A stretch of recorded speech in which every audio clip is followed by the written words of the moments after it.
10 p.m. Eastern Wartime. Your dial is set at 660 WEAF, New York.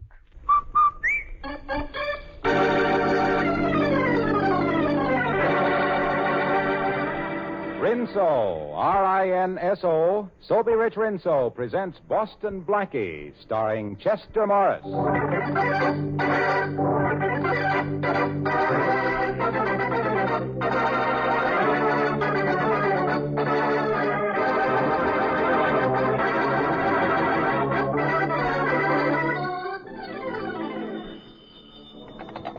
Hello? Is Mr. Manletter there? Why, no, I'm sorry he's not. This is his secretary, Miss Rochelle. Can I help you? Yes, you can deliver a message for me. I've been trying to reach him all day. This is John Partridge, president of the Morton National Bank. Mr. Partridge, but... Well, Arthur Borden is president of the Morton Bank, isn't he? Not since yesterday, he's not. Give this message to Mr. Manletter, please.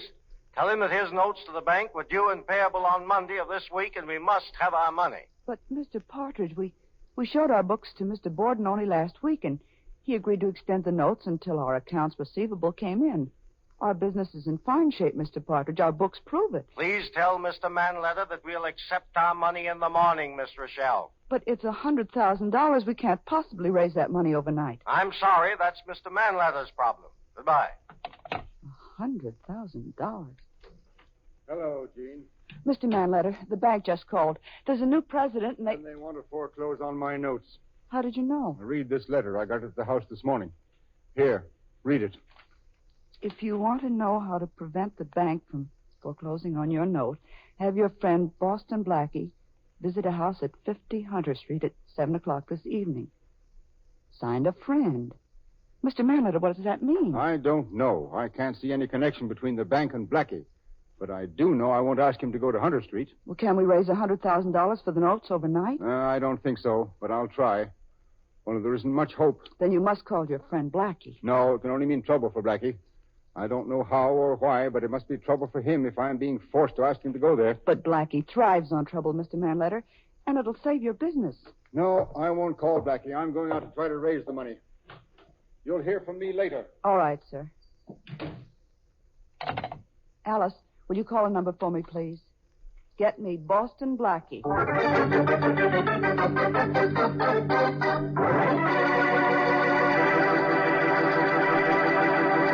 Get me Boston Blackie. 4 words that the weak use to call their champion. You know, some expressions seem so natural and right, we use them all the time without even thinking, like ruby red and sky blue and so on. Well, what I get a particular kick out of is the fact that we've added a new one to the nation's vocabulary. Yes, I hear tell that nowadays you ladies say Rinso white when you want to talk about really white clothes. Of course, there's a mighty good reason why Rinso gets your clothes so white. Rinso's soapy rich suds won't take no for an answer from dirt. They pitch right in your tub or washer and go to town.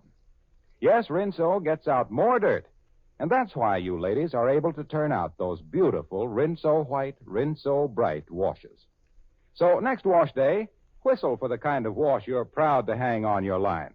Like this. And remember, it stands for Rinso White. Now, meet Chester Morris as Boston Blackie.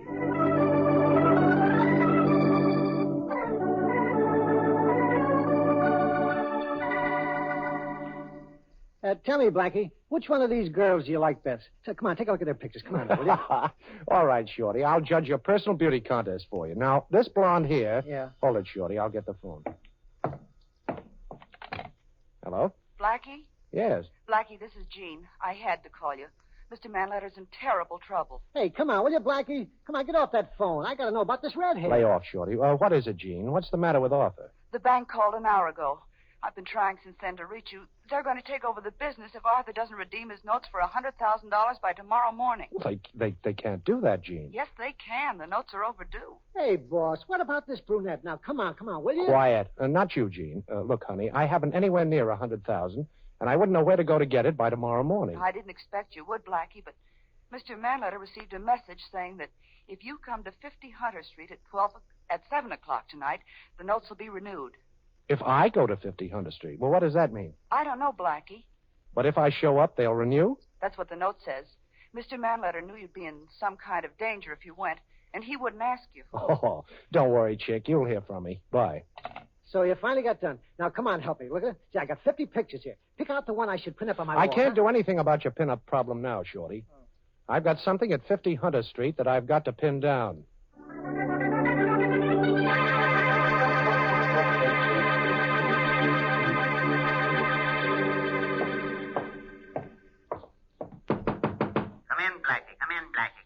Hey, what is this? Sounds like a record.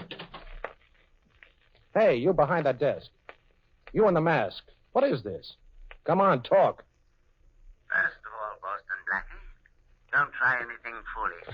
There's one of my men behind you with a gun. And now that you've turned around to see, let me tell you that you are listening to this recording which I made because I don't want you to know what my voice sounds like in person. A record, huh? Well, personally, I prefer Harry James. Blackie, I want you to listen carefully to what follows. Have you anything to say? Sure I have. I hope you'll... Oh! Okay, boss. Take the record off. He's out cold. I hope I didn't hit him too hard, boss. There's no sense killing him. The law is going to do that for us very soon.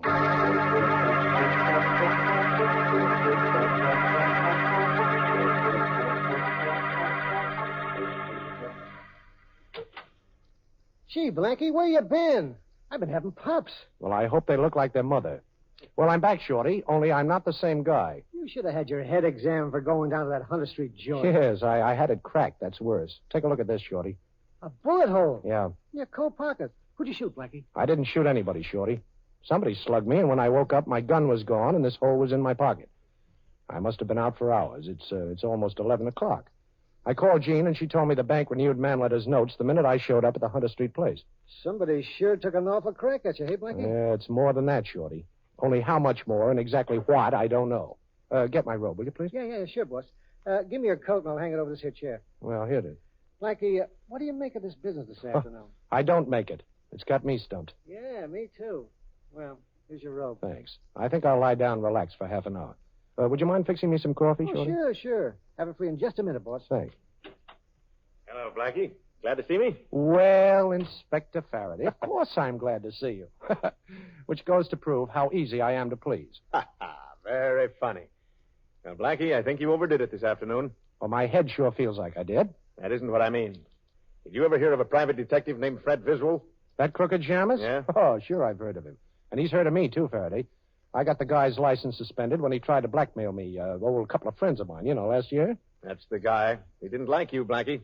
I'd feel a whole lot worse if you said Rita Hayworth didn't like me. You didn't like him either. I hate rats, Farraday. Come on, what's all this about? Nothing, only Visual was found shot to death an hour ago. What? I'm taking you in for his murder, Blackie. Now, let's get going. Now, look, Farraday, you've done ridiculous things every day of your life. But right now, you're borrowing from next week. What makes you think I bumped off Visual? I don't think it. I know it. We've got your gun, and it's got your fingerprints on it. Oh. We found it near Visual's body. And if I'm not mistaken, isn't that a bullet hole in the pocket of this coat of yours on the chair? You fired from your pocket. Well, maybe I burned the hole with a cigarette. No cigarette ever burned a hole like that. Now, come on, let's get going, Blackie. Get dressed and hurry up. Take off that robe, put a coat on. You're coming with me. Come on, take that robe off. All right. Pretty robe, isn't it? Too bad you won't be allowed to wear it in jail. You like this robe, Inspector? Mm-hmm. Well, here, take a good look at it. Lovely. Take a good look at it. Right over your head. Shorty.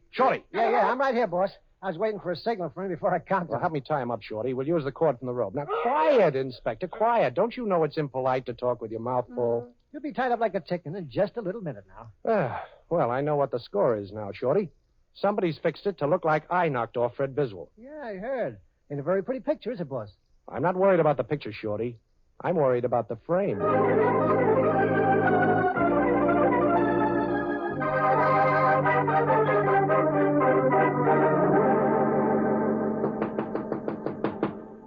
Who is it? Who's there? Let me in, Jean. Hurry. It's Blackie. Blackie. Oh, thanks.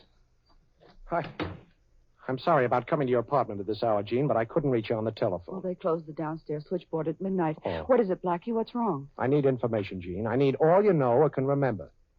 There's some connection between a private detective named Fred Visual and somebody at the Morton National Bank. Now, Who was it that spoke to you on the telephone? The new president. Oh. His name is John Partridge. Well, that's the man I'm going to see. Faraday's on my trail again, Gene, and I've got to clear myself. Oh, you'll never be able to get into the bank to see Partridge, especially if Faraday has a dragnet out for you. As soon as you show up, they'll throw you in jail. Oh, don't worry. I'll figure out a way to get in to see him. But if I don't get anywhere with Partridge, I'm a dead duck. Good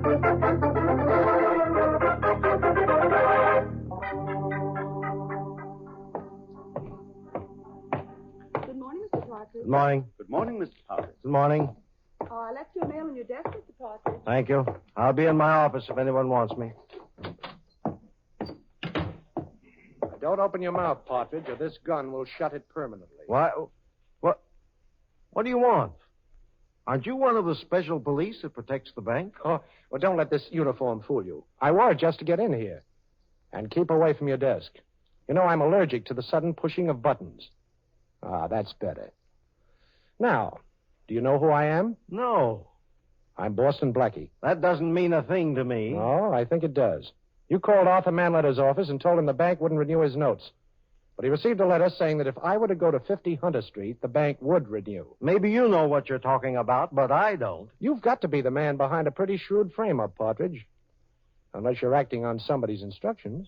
Now, which is it? You know that if I raised my voice, you'd be shot dead by the bank guards before you could go through the front door. Well, I'd have company, Partridge, believe me. You. Inspector Farraday thinks I killed a man. They don't hang you twice for double killing. Why was I framed for the murder of Fred Viswell? I don't know any Fred Viswell, and I don't know anything about any telephone call that was supposed to be made by me to Arthur Manletter. No, you don't, huh? How about the renewal of Manletter's note? There never was any question about renewing Manletter's note. His credit is excellent. The note was renewed by me personally at 10 o'clock yesterday morning with a notary attesting to the time. And that was certainly long before my alleged phone call. Oh, you played it cozy, huh? You knew Manletter would call me, so you bluffed him. How long are you going to make me stand here? Can't you see there's nothing I know that can help you? Why don't you go? I will. I've got another stop to make. But the minute I leave this office, you'll call for help, of course. Of course. Oh, but you're not going to. You know, the only way you can do any calling, Partridge, is to talk in your sleep.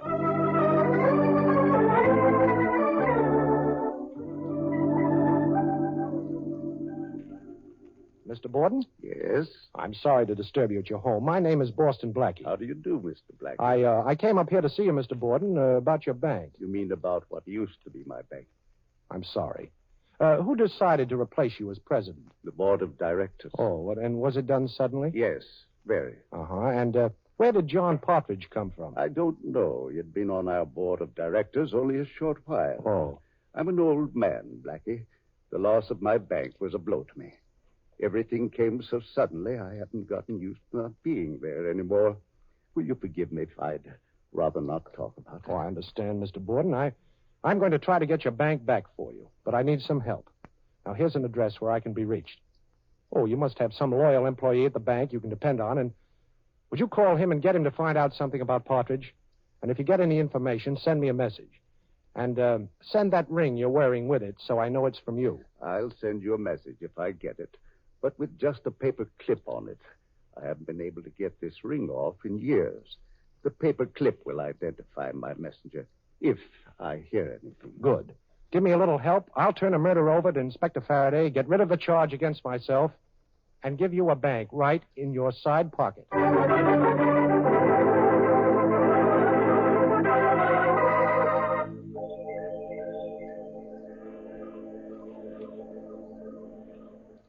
We've got to stay down here at my waterfront hideout during the day, Shorty. Every cop in town is on our tail, and Faraday's sworn he won't sleep till he brings me in. It's okay with me, Blackie. And go ahead, it's your deal. You got me, let me see, you got me 60 to 17 and 2 boxes. Go ahead, it's your deal.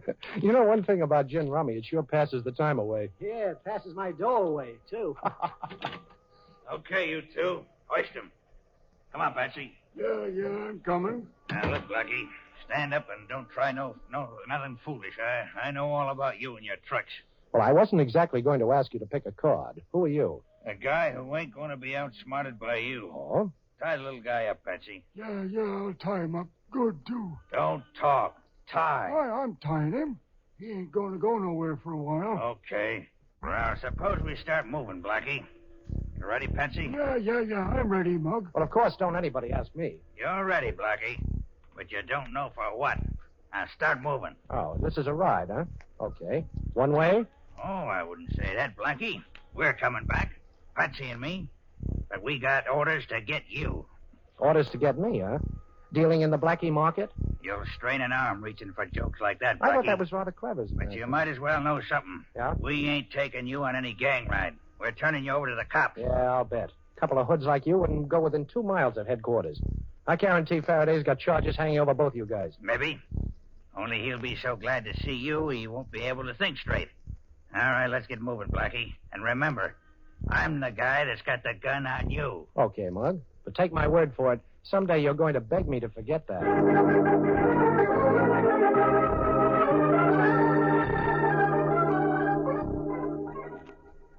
Blackie, there's something natural about the way you look behind bars. Yeah. They look good on you. Oh, thanks. You've got no idea how nice it is to see you sitting so sweetly in that cell. Now, Faraday, listen, I didn't knock off Fiswell. No kidding. Oh, of course not. And you didn't throw your bathrobe over my head and tie me up either, did you, Blackie? Well, yes, I did do that, Faraday. You know I did. But I did it to help you. Oh, this is going to be good. Now, tell me how. Well, somebody knocked off Fred Biswell. Your job is to catch murderers, Faraday. I had to be free to help you, see? Blackie, you should have been a lawyer. Thanks. Only you're overlooking a slight something. Your gun. Your pretty little gun. With your fingerprints on it. And a slug from it in Viswell's head and a bullet hole in your coat pocket. Nobody else killed Viswell, Blackie. You've got no alibi. You hated the guy and your gun did the job. Looks like kind of a perfect job to me. This is a frame-up, Faraday. Now, you've got to do something you've never done before. Oh, what? Use your head. Look, you're in jail, Blackie, and you tell me to use my head. Don't you think this is a spot where you should use yours?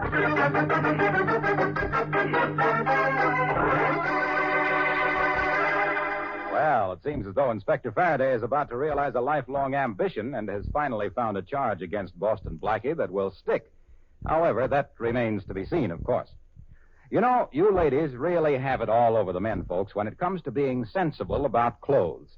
Come summertime, for instance, you know that one of the tricks of keeping cool is to look cool. And what could look cooler, crisper, and prettier than those bright cotton washables you wear? It's important, though, to remember to keep them bright and crisp.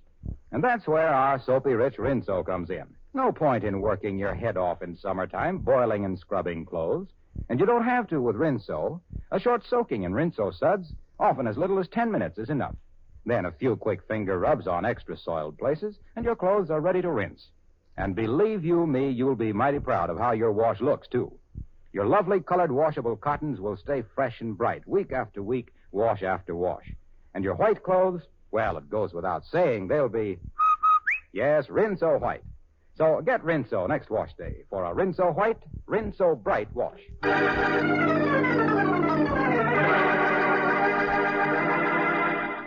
And now back to Boston Blackie, starring Chester Morris. Blackie is in jail. Inspector Faraday knows that it was Blackie's gun that killed Fred Viswell, and Blackie can't clear himself while he's in prison. Into the cell block where Blackie is being kept walks a young lady. The policeman at the end of the corridor said I could come in and talk to all the other policemen in the whole jail, and you're the other policeman, so I thought I'd come over and talk to you. All right, miss. But about what? About the ball, of course. Everybody knows about the ball. What ball? The ball we're giving. But I'm selling tickets only to policemen. Well, now I've heard everything. Selling tickets to policemen for a civilian's ball. How much are they? $1. But the policeman at the end of the corridor said that if I came up... Here's $1 and keep the ticket. And the next policeman is right down past this row of cells. Go bother him, will you, please? Yes. And don't tell me that bag you're carrying is full of tickets. There aren't that many policemen. Oh, you're so silly. Of course not. I always carry a bag. It makes me look as if I'm always about ready to go someplace. Well, you can go right now. I'll unlock the door. You can walk down the corridor till you find another cop at the end of it. His name's Murphy. Isn't every policeman? Oh, I don't know. All right, go. Go on, miss. Right down the corridor. Don't mind them mugs in the cells. Blackie. Gene, what are you doing here? This isn't visiting day. Blackie, listen. I've got to keep walking when the guard looks this way. Oh, don't be silly. Come in. The door's open. The cell door's open? Sure, try it. It is. Blackie, how did you do that? Close the door. You know, I could open the cell door all right, Gene. That was a cinch. But I haven't figured out yet how to get past the guards at both ends of the guard. Well, stop figuring it, Blackie. Here, look at this bag I brought. It's an outfit that matches the one I'm wearing, only it's a couple of sizes larger. Put it on, quick. What, and leave you in the cell? Oh, nothing doing, honey. Oh, I'll go out the door I came in, Blackie, and you go out the other one. Only hurry. The guard might get curious. Okay. Well, it won't take me a second. I'll first roll my trousers up, and on with the dress. Oh, you brought a wig, too, huh? You think of everything. Can I get into these shoes? Sure you can, and hurry, Blackie. Yeah. Don't forget your hat. Say, it's a cute one. All right, zip me up, will you? I'm all set. There. Now just walk out, Blackie, and tell the cop at the end of the corridor. His name's Murphy. Tell him you ran out of tickets. Can you talk like a girl? Who, me? Of course I can. Oh, you better not talk. Bye, Blackie, and luck. Meet me back in my apartment. Oh, thanks, Jean. You're wonderful. See you later, Blackie. You look awful cute in that outfit. Watch out for the wolves. Oh, not me. For once, I want to be on the receiving end of a...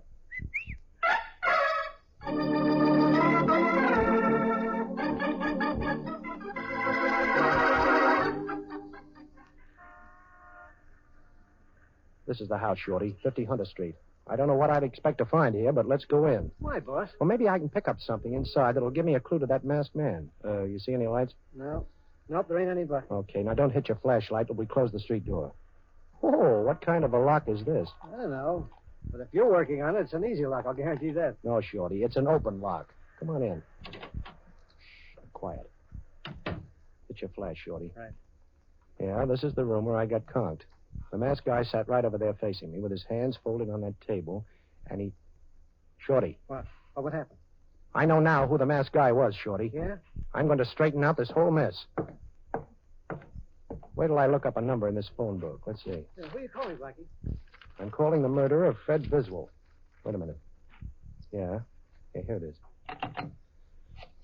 So now let's hope I sound like the mug. Hey, boss, this is a mug. Come right down to Hunter Street house. I got Blackie here. He's hurt. Oh, you want to talk to him? Okay. Talk to the boss, Blackie, or you'll get it again. Here, take the phone. So you're the boss, huh? What am I supposed to do, applaud? Give me that phone, Blackie. Okay, boss. Yeah. Yeah, that sure is Blackie, huh? Oh, you'll be right down? It worked, eh? Good. Yeah. What a swell. Okay, Shorty, now you beat it. I'm staying right here, and I'm handling this alone. But I have a job for you when you get outside. Okay, boss. It may decide who dies for the murder of Fred Biswell. And just between us, I'd rather it wasn't me.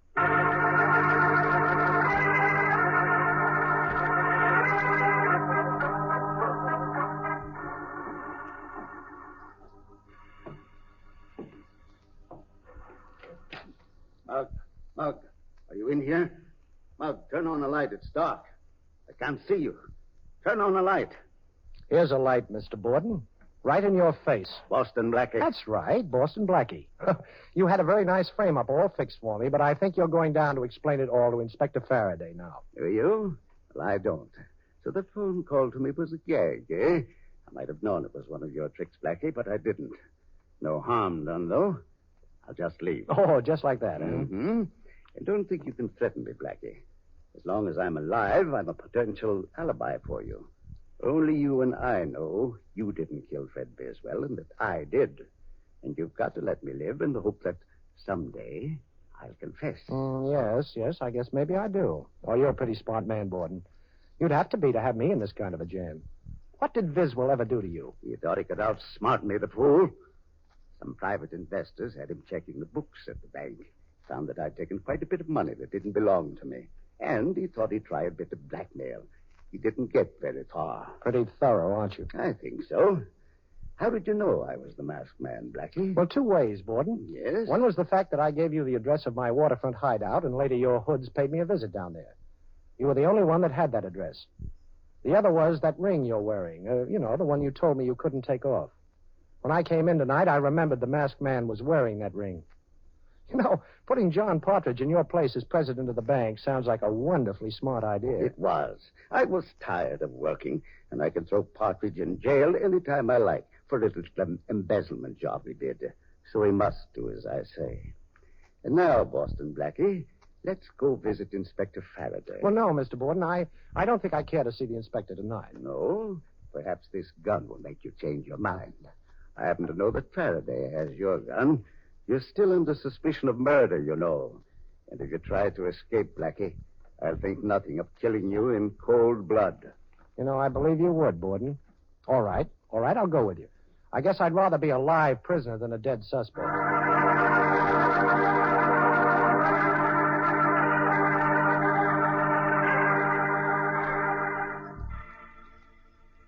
Here's Inspector Faraday's office, Blackie. Walk right in. Go on. Okay, if you say so, Borden. Hello, Inspector. Say, look, don't you ever sleep? Oh, Blackie, I've been expecting you. You're a little late. Would you mind telling this gentleman in back of me to get rid of his gun, please, Inspector? He doesn't realize that it's impolite to point. His name is Arthur Borden. Okay, Mr. Borden, I'll take that gun. Certainly. Here you are. Well, looks like I've got a first-rate murder suspect right here in this room. It certainly does, Inspector. Going to lock him up? In just a minute. In fact, I might as well do it very legal and proper. Arthur Borden, you're under arrest for the murder of Fred Viswell. What? Me? Why, I... Save it. I wish it was Blackie. Only it isn't. We've got your confession in your own voice right on a dictograph record. A dictograph planted in my Hunter Street house? Right. That's impossible. Nobody could have put a dictograph in there. You tell him, Blackie. You figured this thing out. Well, before you came into the Hunter Street house tonight, Mr. Borden, I dialed the inspector's private number on the telephone and left the receiver off the hook, you see. I had Shorty call him before and tell him to expect his private telephone to ring. All the while you were telling me how perfectly you would frame me, the inspector was listening on this end. Yeah, not only listening, but having the whole thing taken down on a record. Say, Inspector, I did you a favor, didn't I, by turning up Viswell's murderer? You did yourself a bigger favor. But what's on your mind? Well, I'll tell you, Inspector. Shorty told me you have Jean Rochelle booked here. You said it, Blackie. She helped you escape from jail. Well, maybe she did. But if she did, I brought you in a murderer. So you certainly owe her a favor, too, right? Oh, maybe. What do you expect me to do? Let her go? Sure. You've held her long enough. Now it's my turn.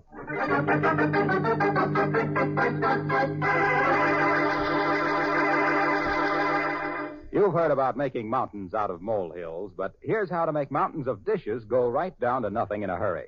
You put some Rinso in your dishpan, and up go the suds. Plenty of thick suds from surprisingly little Rinso. And down goes that stack of dishes in practically no time. Yes, dishwashing is a mighty easy, simple job with Rinso helping out. China, silver, glassware, they're all shining brightly in a jiffy with Rinso's soapy-rich suds on the job. Why, even your pots and pans come clean easily when Rinso gets to work. Use Rinso, too, for all the soap and water jobs around the house. It's swell.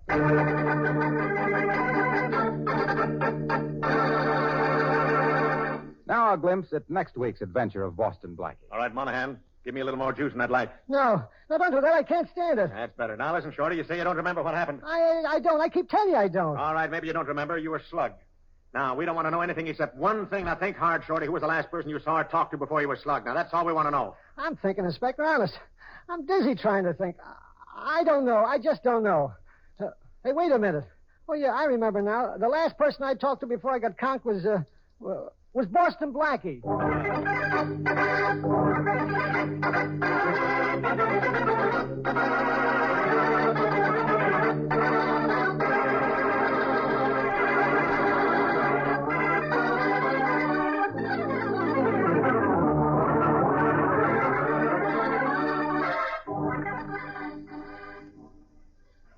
Be sure to listen in at this same time next week for another exciting adventure with Boston Blackie, starring Chester Morris with Richard Lane as Inspector Farraday. You can see Chester Morris as Boston Blackie at your favorite movie theater.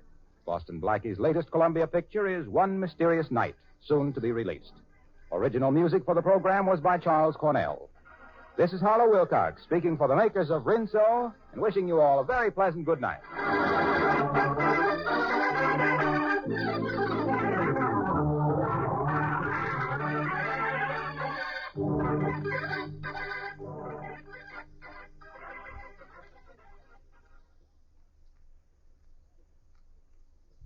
Warm weather's ahead, and that means greater danger from perspiration. Protect yourselves. Use Lifebuoy in your daily bath.